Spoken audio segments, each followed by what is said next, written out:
Balik bansa na si Pangulo Aquino matapos ang pagdalo sa ika-26 na Association of Southeast Asian Nations Summit sa Kuala Lumpur at Langkawi, Malaysia. Sa kanyang arrival statement, sinabi ng Pangulo na naging positibo ang kanyang pagdalo sa summit, partikular na sa usapin ng pinag-aagawang teritoryo sa West Philippine Sea. Nag-uulat si Rocky Ignacio via phone patch. Rocky? Maraming salamat, Cathy. Dumating na si Pangulo Aquino sa bansa, bitbit ang mga positibong resulta ng pagdalo sa ASEAN Summit sa Malaysia. Partikular na binigyan din ng Pangulo ang pagsusulong ng pagbuo ng binding agreement sa ASEAN Code of Conduct on the South China Sea.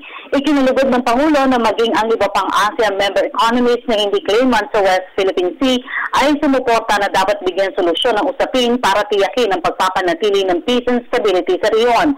Ang ginawaan niya ng China ay malinaw na sa pinagtibay na Declaration of Parties on the South China Sea kung saan ipinagbabawal ang anumang aktibidad sa contested areas. Kinilala rin ng Pangulo ang pagpapabot ng suporta ni Malaysian Prime Minister Najib Razak na dapat resolbahin ito alinsunod sa itinatadhana ng international law o ang United Nations on the Law of the Sea o UNCLOS.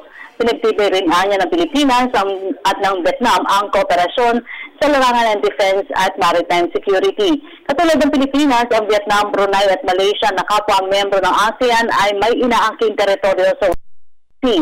Samantala, isa rin niya sa mahalagang bahagi ng ASEAN Summit ang pagpapatupad ng ASEAN integration na inaasahang magpapatatag ng kalakalan sa ASEAN member economies. Kasabay ng pagpapalakas pa ng mga pagkilos kontra terorismo, climate change at pagkalat ng iba pang uri ng sakit.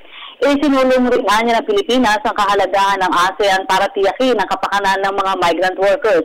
Kitang Pangulo, isa itong hakbang upang maprotektahan ang mga manggagawa sa riyon kasama na ang mga OFWs.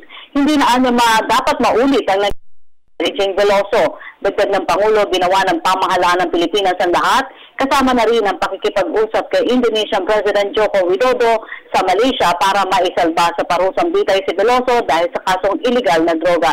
Ay natin pag-ulat, Rocky Ignacio para sa Telebisyon ng Bayan. Maraming salamat, kasamang Rocky Ignacio.